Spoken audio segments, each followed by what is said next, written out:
آیا فکر کوئ چې یو مدیر یوازې د امر کولو یا واک چلولو لپاره دی؟ که داسې وي نو لویه تېروتنه کوئ. راځئ د یو رښتیني او کامیاب مدیر درې تر ټولو مهم رازونه وپلټو. لومړی راز د دندې سم ویش. بریالی مدیر هیڅکله ټول کارونه په خپله نه کوي.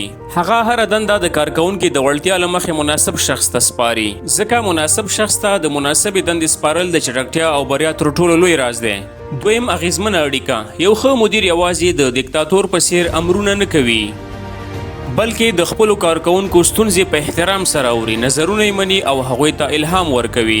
دریم، د بحران پر مهال چټکې پریکړې. کله چې ستونزه پیدا شي نو یو عادي امر کوونکی ورخطا کیږي، خو یو هوښیار مدیر د دقیقو معلوماتو پر بنسټ سمدستي پریکړې کوي او له هرې لویې ستونزې څخه د خپل ټیم لپاره د پرمختګ یو نوی فرصت جوړوي. نو په یاد ولرئ، یو کامیاب مدیر هغه څوک نه دی چې یوازې د مدیریت پر څوکۍ ناست وي، بلکې هغه رهبر دی چې د ښه پلان او سالمو اړیکو له لارې خپله اداره د بریا لوړو پوړیو ته رسوي.